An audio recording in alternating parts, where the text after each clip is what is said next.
Hamas terrorist attacks in Israel, we have seen an alarming rise in reported anti-Semitic incidents at schools and on college campuses. There's no place for hate in America, and we condemn any anti-Semitic threat or incident in the strongest terms. We're also closely monitoring and concerned by the reports of anti-Semitic threats at Cornell University. To the students at Cornell and on campuses across the country, we're tracking these threats closely. We're thinking of you, and we're going to do everything we can on both at Cornell and across the country to counter terrorism, anti-Semitism. Today we announced that the Biden-Harris administration is taking multiple actions to address this alarming rise. President Biden has been clear. We can't stand by and stand silent in the face of hate. We must, without equivocation, denounce anti-Semitism. We must also, without equivocation, denounce Islamophobia. Following the October 7th attack on Israel, DHS and DOJ have taken steps to ensure campus law enforcement is included in engagements with state and local law enforcement, and have taken numerous steps to provide outreach and support directly to campuses. The Department of Education is expediting the process of making it easier for students and others who experience anti-Semitism, Islamophobia, or other discrimination to file a complaint under Title VI of the 1964 Civil Rights Act. In addition, this week, senior administration officials are meeting with Jewish leaders and universities to discuss the threat of anti-Semitism on campuses and what the administration is doing to act. In the upcoming days and weeks, the administration will continue to work to combat anti-Semitism and all hate-fueled violence on schools and also on college campuses. Turning to the announcement that the president just made a short time ago, following the president's signing of his historic executive order on AI, Vice President Harris will travel to United Kingdom to advance the administration's work to ensure the safe and responsible use of AI. On Wednesday, the Vice President will deliver a major speech in London outlining the Biden-Harris administration's vision for the future of AI and the steps we are taking to realize that vision. On Thursday, she will continue advocating for this approach and will participate in the global summit at AI safety, where she will make clear the United States is committed to lead on AI. She will also meet with Prime Minister Sunak in London and other leaders to continue our close consultations on the conflict between Israel and Hamas and Russia's war in Ukraine. And finally, a new feature in the briefing room over the next few weeks, we're going to be putting a spotlight on the first 10 drugs selected to price negotiations through Medicare, thanks to President Biden's Inflation Reduction Act. And for 10 days, we'll talk about how lowering costs for each of these drugs will lower costs and also save lives. First up is Eliquis, a drug used to treat blood clots that nearly 3.5 million Medicare recipients took last year. In 2022, in that year alone, Medicare Part D enrollees spent over $1.5 billion in out-of-pocket costs on this drug. And at the same time, Big Pharma made record profits. Manufacturers of the drug executed more than $97 billion in stock paybacks and spent over $172 million on lobbying since the drug was launched. President Biden and congressional Democrats took on Big Pharma and won, so seniors don't have to choose between health care and other basic needs. For example, a senior from Texas, her name is Myra, wrote to President Biden and said bringing down the cost of Eliquis below the $700 her family pays could mean that her husband can finally fill his prescriptions without having to worry about whether they can pay rent. And because of the Inflation Reduction Act, millions of people will see lower prescription drugs costs. Now, before I turn it over to Admiral John Kirby, who's going to give us an update on what's going on in the Middle East, I wanted to say welcome back to Zeke, and congratulations on your baby boy. It's good to have you back in the briefing room. It's been too long. And with that, Admiral Kirby. Thank you. Afternoon. Obviously, it goes without saying that we continue to closely monitor events in the Middle East in the conflict between Israel and Hamas. Of course, the president remains continually briefed, was briefed throughout the weekend, and of course, again this morning. And as I think you know, he spent some time yesterday on the phone with Prime Minister Netanyahu and with President Sisi of Egypt. In the call with Prime Minister Netanyahu did receive a commitment that the Israelis will endeavor to support a significant increase in the flow of humanitarian aid into Gaza, so additional trucks. And we had 45 or so get in yesterday. We're hoping that we can get some more in today, but obviously, even with the increase, it's going to take time to make up the difference, and we know there's an awful lot that needs to happen to accelerate and to increase that flow of aid. For our part, we continue to meet with regional partners, including, I think, as you know, the Saudi Defense Minister, Khalid bin Salman, is here. He's going to meet with Jake. In fact, I think that meeting's going on right now to discuss the latest in the region and ongoing efforts to prevent the conflict from widening. You've all heard the President and Jake be very clear about this. Our message to any actor seeking to exploit this conflict is don't do it. And as you all know, we have strengthened our force posture in the region. We're continually watching to make sure that any actor who might be tempted to jump in here knows that we will take very seriously our national security interests in the region, not to mention our obligation to protect our troops and our facilities that are going after ISIS in places like Iraq and Syria. Now, I just want to add just one little thought here on top of Karine's excellent comments on anti-Semitism. I think you all saw what happened in Dagestan, Russia, yesterday, in what can only be described as a chilling demonstration of hate, bigotry, intimidation. Some people have compared it to the pogroms of the late 19th and early 20th century, and I think that's probably an apt description, given that video that we've seen out there. Local, provincial officials certainly came out pretty swift to condemn this mob.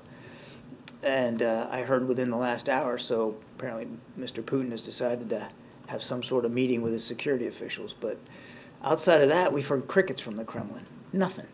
No condemnation. No calling for a stoppage of hate, discrimination, and bigotry towards Jews. Nothing. And I think that speaks volumes.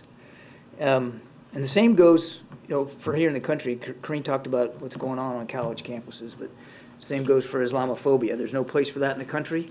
It must be condemned equally as strong, and we all need to work with might and main to stop that kind of hate as well. Thanks, John. Over the weekend we saw the... I think that is like the coolest ringtone. I am a NASCAR fan, so like that, you've got to tell me where you got that, man. That is freaking amazing. So over the weekend we saw the stepped-up Israeli ground offensive in Gaza. Yeah. Does the U.S. at this point consider that, or when the President spoke with Prime Minister Netanyahu yesterday, do you consider an invasion of Gaza at this point? And does the U.S. What is the U.S. assessment right now of the Israeli objective in Gaza, the military objective there? And does the U.S. believe that eradicating Hamas militarily is achievable? Well, there's a lot there. I'll let the Israelis characterize their ground operations. We're not going to slap bumper stickers on it here from the podium. They can speak to, and they did. They had a press briefing today. Defense Minister Gallup talked about what they're doing. And by all accounts, it appears that what they're trying to do is really put a lot more pressure on Hamas leaders. And when you're trying to go after the leadership of an organization, as we well know from our own experience against ISIS and against Al-Qaeda, putting that pressure, you have to be able to apply a discrete amount of force. And that's easier to apply with soldiers than it is to apply just from the air. So that's what they have described what they're doing, and I think I'll leave it to them. Now, as for your question, can you defeat them, I think is how you put it. Again, you got to be careful with analogies, but what we have, I think, demonstrated to a fairly well is that you can decapitate a terrorist organization, you can decimate their capabilities, you can render them a lot less effective. You're probably never going to get rid of the ideology that backs them up and allows them to recruit into resource. But look at ISIS right now. It's a shadow of itself. Remember, they were storming across Iraq and Syria with this big caliphate that they wanted to govern It's a shadow of its former self. Still a viable threat, which is why we have some troops on the ground, but it's nowhere near the threat that it once was. And Al-Qaeda, the same thing. You can say the most recent intelligence community report an analysis that they have been rendered completely ineffective in places like Afghanistan. Doesn't mean that there aren't offshoots. Doesn't mean that they don't try to morph and change into something else. But we think that you can, in fact, have a tremendous impact on a terrorist organization's leadership, their resourcing, their capabilities, their ability to recruit, their ability to operate. Doesn't mean it all goes away, but you can. Two questions for you. First of all, does the White House have a view on this idea of leasing or otherwise obtaining Egyptian territory in the Sinai Peninsula for Palestinian refugees to stay on a temporary basis? I think right now, Trevor, the focus is on seeing if we can get safe passage out. And obviously, should we be able to secure that, we would have conversations with partners in the region, including Egypt, about what the capacity would be to provide some sort of temporary subsistence capability for the families wanting to get out of Gaza. Our sense is that they want to go back home. Many of them want to leave now, of course, and that's understandable. But there's not a desire to, by many, at least from our sense of it, that want to flee forever and go somewhere else in the world. So at some point, you got to start thinking through what that's going to look like, and I just don't know that we've had any solid answers to that right now. Did that come up on the CC call with Biden yesterday? I won't go beyond the readout on the call. Okay, and then related to that Rafah crossing, any updates on getting people out through that corridor? Unfortunately, no. I mean, but as you heard Jake say yesterday in a various set of interviews that he did, we're working on this literally by the hour to try to do that. We know we have several hundred Americans that want to get out too, and we're working on it. Admiral, you mentioned Putin's response or lack of response to this anti-Semitic mob at the airport, but his spokesman reportedly said that yesterday's events were largely the result of outside interference and that the security meeting is in part to discuss attempts by the West to use the events in the Middle East to divide the Russian society. Well, isn't that sweet? It's classic Russian rhetoric, isn't it? When something goes like bad in your country, you just blame somebody else, blame it on outside influences. The West had nothing to do with this. This is just hate, bigotry, and intimidation, pure and simple. And a good leader, a decent leader, would call it out for what it is, the way President Biden has called it out here in this country, instead of blaming the West for something and pushing it off to somebody else. And as the IDF enters this sort of next phase of this conflict, the president again urged Prime Minister Netanyahu to act in a manner consistent with international humanitarian law. Does the president still feel, or does he feel that Israel is abiding by the rules of war? Without getting into reacting to events on the ground in real time, which we're just not going to do. This is a conversation we consistently have had with our Israeli counterparts, and as you rightly note, it was part of the discussion yesterday with the Prime Minister, and you heard the Prime Minister today speaking in Tel Aviv about the efforts that they're undertaking to try to avoid civilian casualties. And I think that they certainly are making that effort. It doesn't mean that there haven't been civilian casualties. Tragically, there have been many, thousands of them. But unlike Putin in Ukraine, and unlike what Hamas did on October 7th, killing civilians is not a war aim of the Israeli Defense Forces. Their war aim is to go after Hamas terrorists. Terrorists, I might add, that are using innocent Palestinians as human shields. But is the president concerned that Israel is going to break the rules of war? And if not, why does the president feel the need to repeatedly bring this up in, it seems, every conversation that he has with him? Because it's something that even the Prime Minister brings up in the conversations, that they both recognize that as democracies, it's important to abide by the law of war and to protect innocent life and to try to minimize civilian casualties. It's not a lecturing. It's a reminder from two leaders of two vibrant democracies that this is what separates us from folks like Hamas. Thank you. The U.S. ambassador to the UN said that we should not be numb to the suffering of Palestinians, whether it's the journalists, ordinary people, or aid workers. The number now is 53. Every time we sit here, the number goes up. And also, the Save the Children Fund said that the number of children who were killed in Gaza is more than the whole world conflict since 2019. So why do you think your message, you keep saying that we don't want civilians to die, and you ask Israel to exercise restraint and to abide by international law? Why do you think your message is not getting through to the people in the Middle East? They actually, basically, they don't believe that the U.S. is doing enough to protect civilians. Well, back to Mary's question, there's not a single conversation we haven't had with our Israeli counterparts to better understand what they're doing to try to minimize civilian casualties. And again, as friends can and friends should do with one another, to make sure that we're on the same page about that. And the United States is literally leading the effort to try to get humanitarian assistance into Gaza. And if it wasn't, quite frankly, for American leadership, I don't think you'd see. In fact, I know you wouldn't see the increase of the aid getting in.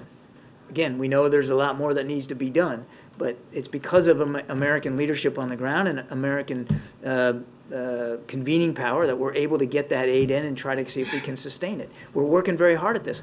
I just want to repeat it. Every single innocent life lost is a tragedy. Every one. Whether it's a Palestinian life lost or an Israeli life lost. Everyone should be prevented. There's no reason for these families to keep grieving.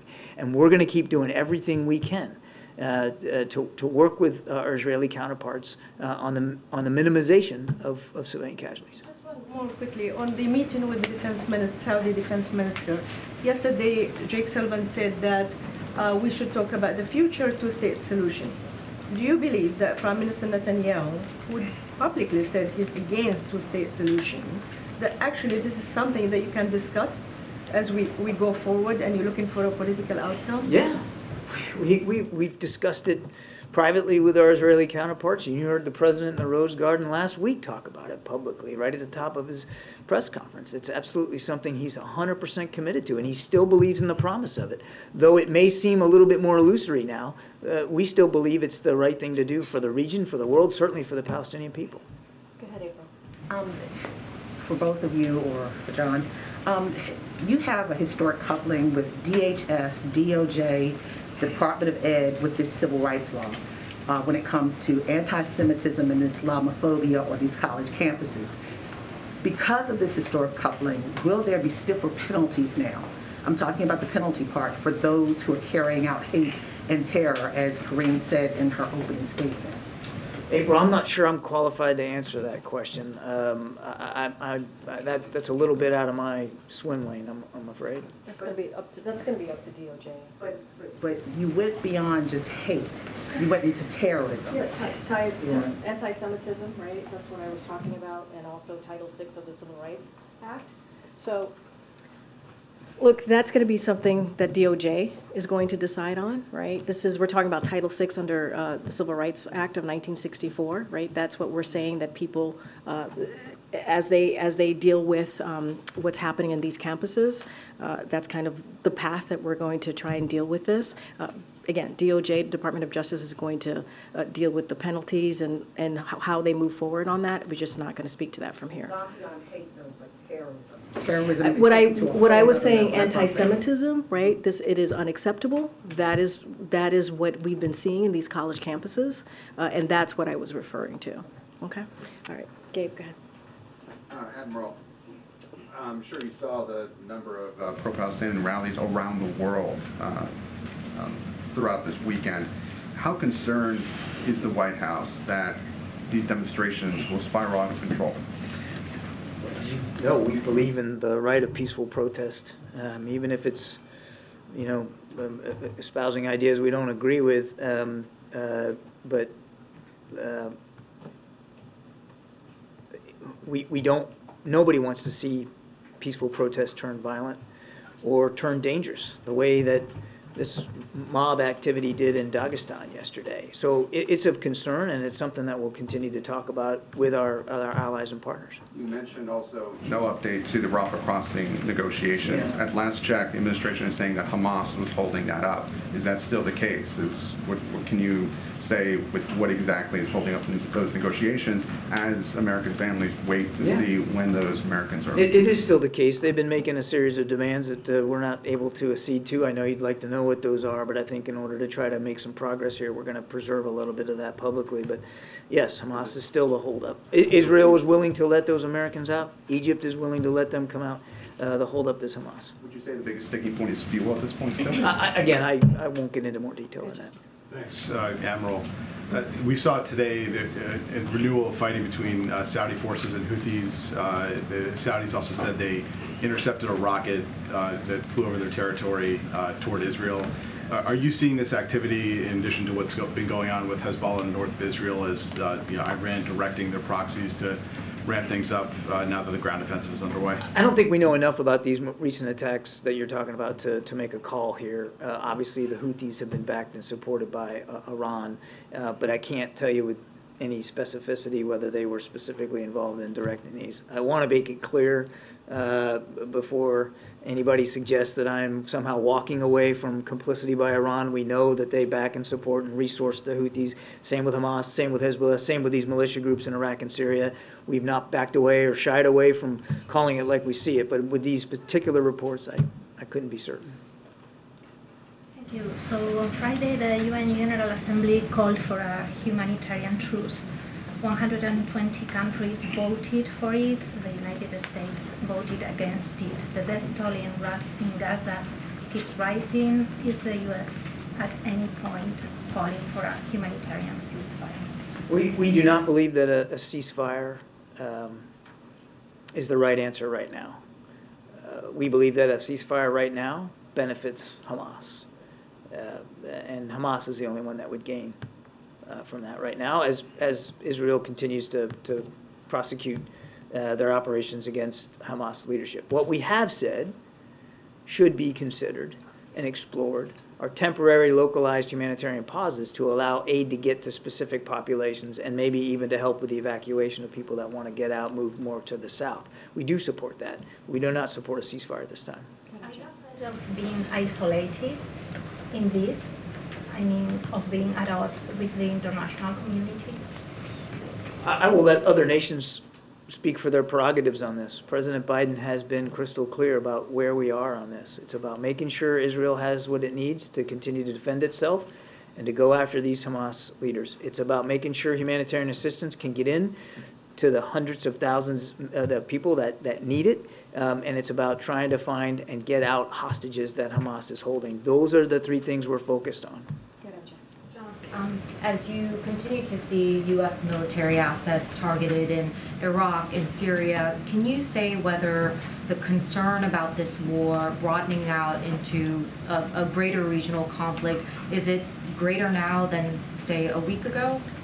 I don't know that I'd put a percentage on it, MJ. We're deeply concerned about that potential, which is why we have done everything we can to send a strong signal of deterrence to prevent that. In fact, if you just look at the decisions the president has made, they're all designed to prevent a deepening conflict, a widening conflict, any kind of escalation. The force posture that we've added to the region, the conversations that he continues to have with world leaders, certainly there in the region, everything we're doing is to try to prevent that. But it is still of concern. Can you say whether there's any kind of assessment at this point on the video that was released by Hamas just earlier today featuring 3 women who appear to be held hostage by Hamas? we're not able to independently verify the authenticity of those videos. We're also not in a position to refute their authenticity. It's beyond reprehensible that Hamas would put these videos out there like that. I guess on one hand, for the families, I suspect that it would at least answer a question about their loved ones, but I can't imagine the added anguish and pain that it causes them to see their loved ones in such a state. I mean, but it's reprehensible that they would do that. And there remains no sort of proof of life video featuring American citizens as far as U.S. officials are concerned. Not that I'm aware of. A question and a follow-up. First, can you confirm reports that the U.S. believes Israel took steps over the weekend to shut down Gaza's phone and internet communications, and that it was the U.S. that convinced Israel to reverse those measures? I would just tell you that we're glad to see that the internet connectivity was restored. You know, for 34 hours, the majority of Palestinians in Gaza had no way of reaching each other or the outside world. Emergency phone lines were down. The New York Times says paramedics were left driving toward the sound of explosions, and people were left to die in the street. What is your response to that? Is that upholding the laws of war? This is why we were glad to see the internet connectivity restored, so that first responders could do their job, so that journalists could do their job, so that more information could pass to the hands of innocent people in Gaza who want information about where to go, where not to go. I mean, we're glad to see that got restored. And yes, we were part of the conversations that led to that restoration. Phil? Thank you. I've got one question and then a quick follow-up. Israel recalled its diplomats from Turkey after the Turkish Prime Minister said that Hamas is a liberation group and called Israel a war criminal. What is the President's response to that kind of rhetoric from an ally?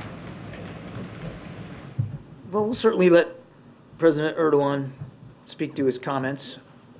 We don't have to agree with everything he says on every issue to still maintain the fact that he is an important NATO ally and has had a very positive influence, particularly on like the Black Sea grain and trying to help get that out there. But we do not associate ourselves with those comments.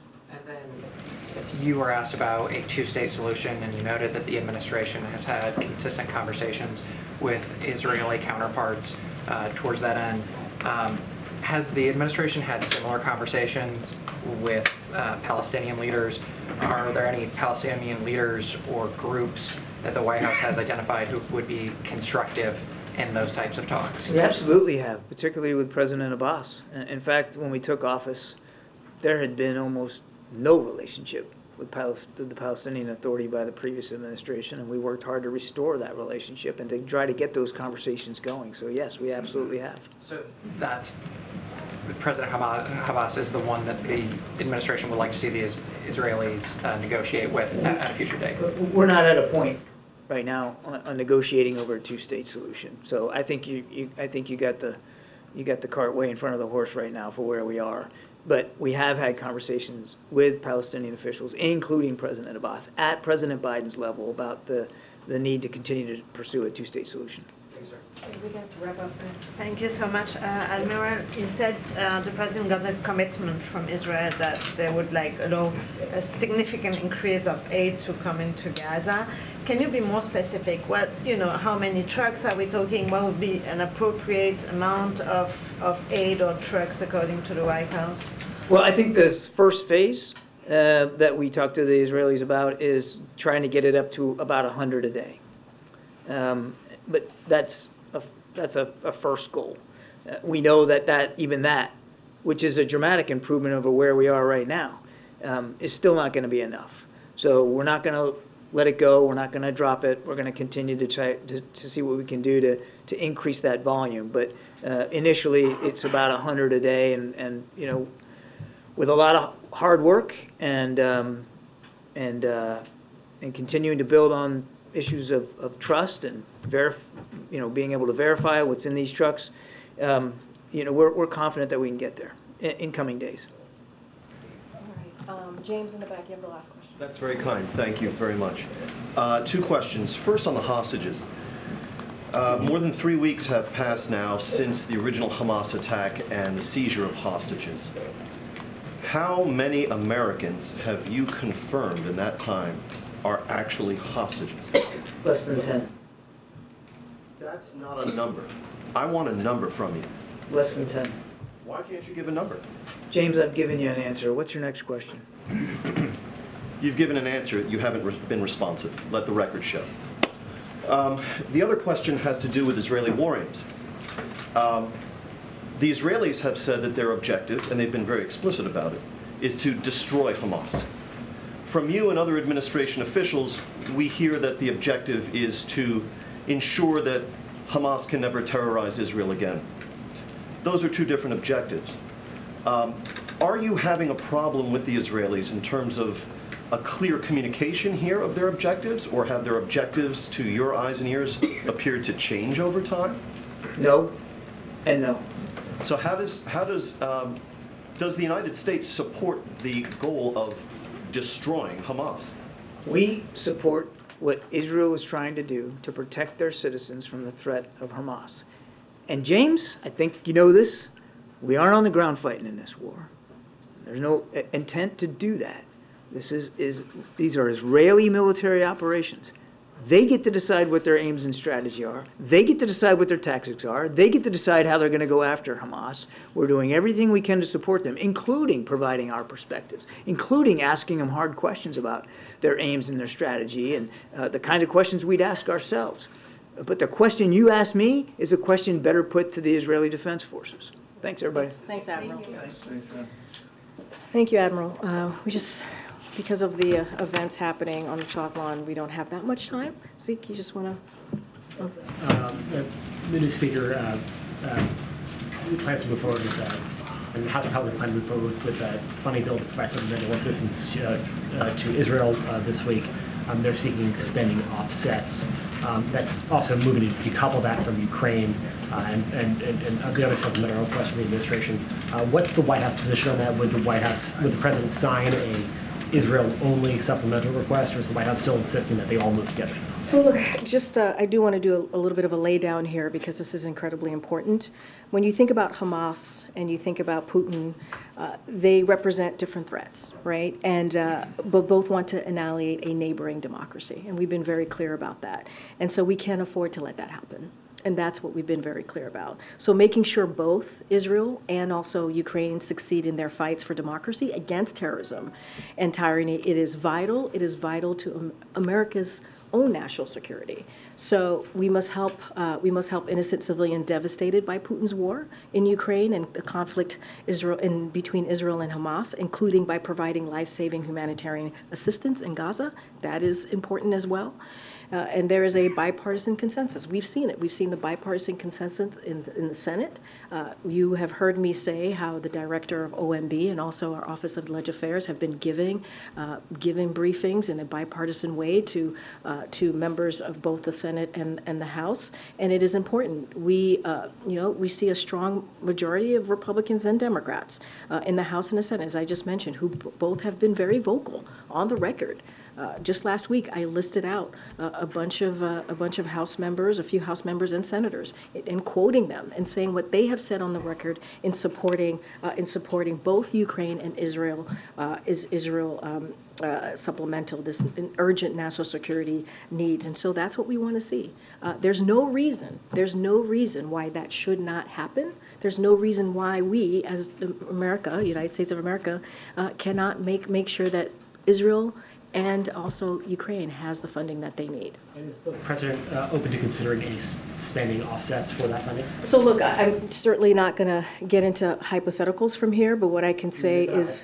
House Republicans are calling for that right now. I understand that. I hear you. What we've been very clear about is that we want to see both move forward. We want to see both of the requests that we've made in the supplemental for the national security. We want to see both move forward because it is vital as those two countries are fighting for their democracies. So spending offsets, is that on the table? Look, these are emergency funding requests, right? We've been very clear about that. Like other emergency funding that Congress has passed with bipartisan support, they do not require offsets. They just don't. They don't require offset what we suggested, what we asked for, because they are emergency requests. They require them, but if the House Republicans want to have that, is the president open to well, consider? I am telling you that they don't require offset. These are emergency requests.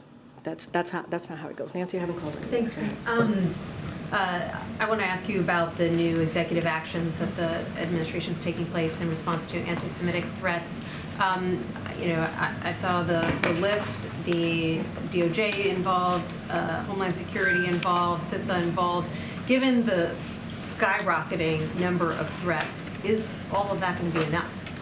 So look, we've been very clear, and the president has been very, very focused, not just now, but since the beginning of his administration, on dealing with, and unequivocal, right? When we talk about hate, and there not being room for hate against Jews, not being room for hate against Muslims, and this is something that the president has been certainly steadfast on. Look, the announcement that we made, we're going to have DOJ and other agencies certainly be part of this, have conversations with the campuses and universities, and to see what else. This is the beginning, to see what else. Maybe there'll be other things that are needed, but this is how the president is showing how important this is, how critical this is, and how we have to take this very seriously. Just to list out a couple of things, the second gentleman today, as well as the Education Secretary, Miguel Cardona, and other Biden-Harris administration officials will discuss action in Biden-Harris administration is taking to counter the alarming uptick in reported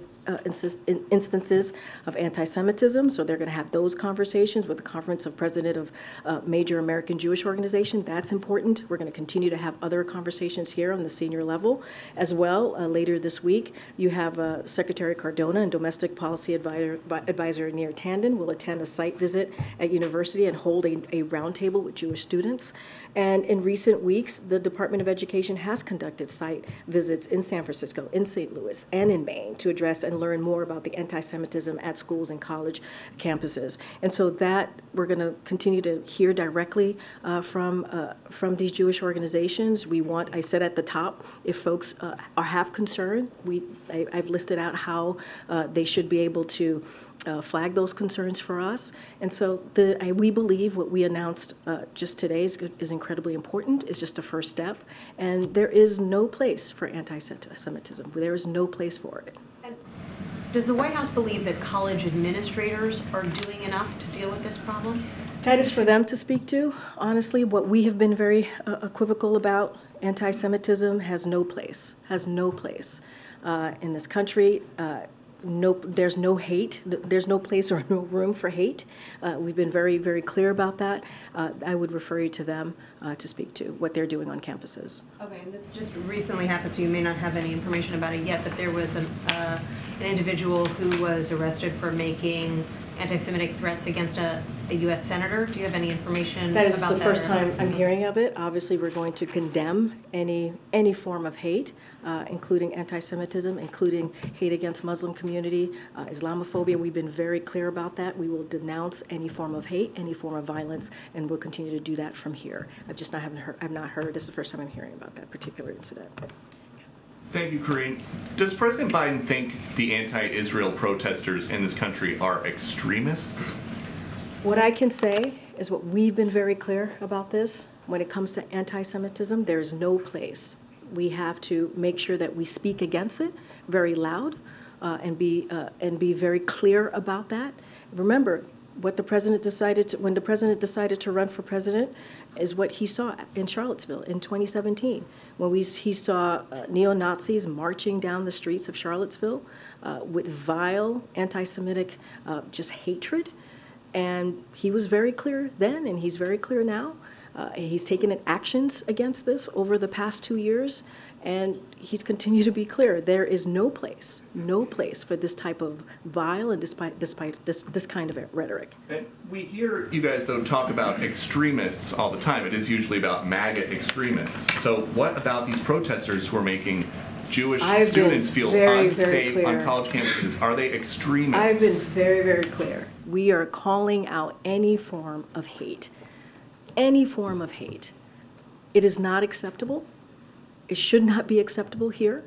And we are going to continue to call that out. And let me be very clear. This is a president that has continued to have that fight in his office, in this administration.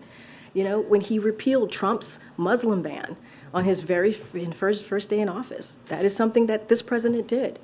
He also established an inter-policy committee to counter Islamophobia, anti-Semitism, and related forms of bias and discrimination. We have taken this very, very, very seriously, from the president all the way on down. Does President Biden look at these anti-Israel protests on college campuses and think it's nice to see that the country's youth are so involved, or does he think the next generation is doomed? Here's the thing. There's no place for hate in America. No. I'm telling you, there's no place for hate in America, and we condemn any anti-Semitic threat or incident in the strongest terms. And you heard me say at the top, I gave a message to students who are feeling under threat right now, right?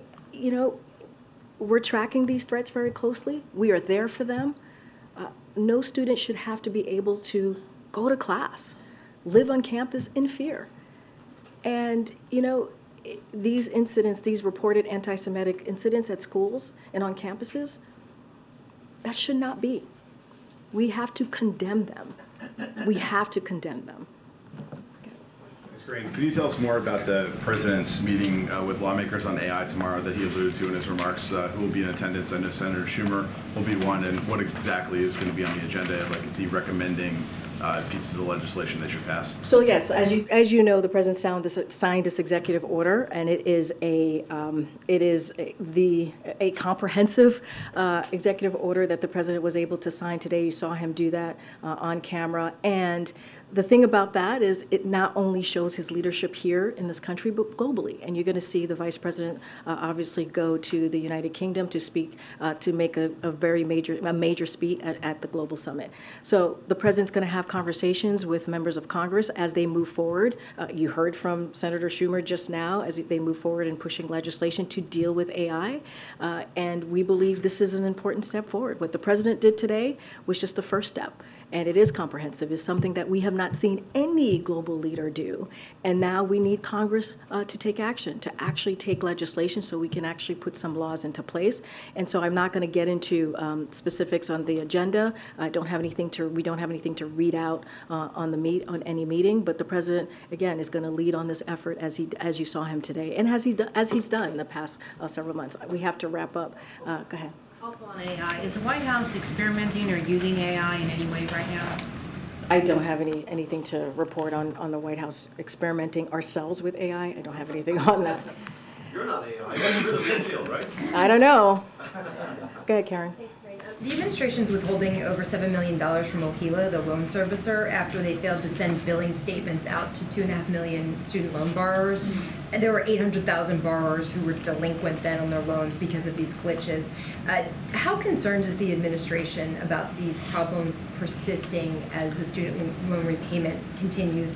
And do you know how many millions of Americans might be caught up with some of these errors right now? So it's a very good question. I don't have a number of we don't have a number right now to share how many Americans or student borrowers are being affected by the glitches. Obviously, this is something that we take very seriously. This is something that Department of Education is dealing with as we speak to the glitches. Just don't have any specific numbers. As quickly, I asked you about this in July because Republican and Democratic senators had warned about this midsummer. They sent a loan to some of these service providers, or sent a letter to the loan servicers saying that they were going to be poorly prepared for the restart, and they were worried about problems like this. Why are these issues happening? Was this surprising to the White House that there are now problems when the repayments started? So want to get more information and get this more into context before I answer you on this question. Obviously, again, when it comes to the glitches that you're mentioning, we want to make sure this process is easy and smooth. So obviously we take this very seriously. I just don't have any details or specifics or data to share with you at this time. I want to go back to my team and connect with the Department of Education to get an exact understanding of what's going on. So I want to be actually really straightforward with you on that because it's important. I know. Just another quick one on artificial intelligence. It's one of the subjects of the culinary union's bargaining again with the Las Vegas hotel and casino operators. Does the White House support their effort to get some kind of rules in place to prevent job displacement from AI? So look, as you know, collective bargaining is incredibly important. The president believes in that, especially when both sides come together in good faith. And that's what we want to see. It is up to them. It's up to the union to decide what is important for their members. So I'm not going to get into negotiations. I'm not going to get into specifics. What I can do is speak to what we just saw. We saw a signing ceremony. The president signed an executive order. As we know, AI is the most consequential technology of our time. And so we have to take this this seriously. And if you want to realize the promise of AI and avoid the risk, we need to govern this technology. And you saw today the president leading on this issue not just here in this country, but globally. And so that is what we want to make sure is important. This was the most significant action taken by any government on AI. And so we're going to see the president, as someone just mentioned to me and asked about Congress, we're going to see the president continue to lead on this. We need Congress to act.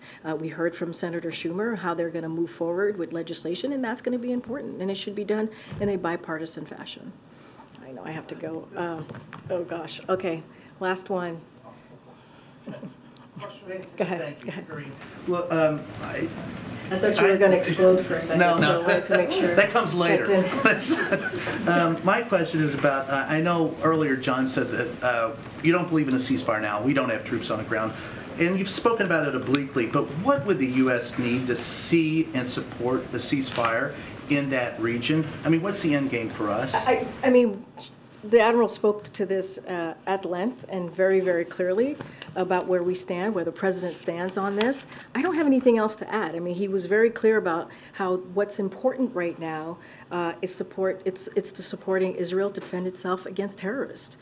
You know, in a way that holds up the law of war and protects its civilians. That's what we want to see at this time. But as far as an end game specifics, do you have specifics in mind that you? I mean, the Admiral literally spoke to this. What our focus is on right now is to make sure that Israel has what it needs to defend itself against these terrorists. That is our focus right now. And then finally, do you think that you'll be speaking, this administration will be speaking with members of Congress, House, and Senate prior to November 17th, which is when we face the next shutdown? I mean, I've said this over and over again. We have our OMB director, Shalonda Young. We have the Office of Leg Affairs. Well, they have had consistent, continued conversations with members of Congress throughout, not just the past couple of days, but the past several months, and that's going to continue. All right, guys. Tomorrow we'll be back. We'll be back. Thanks, everybody. Thanks, Karine. Thank you.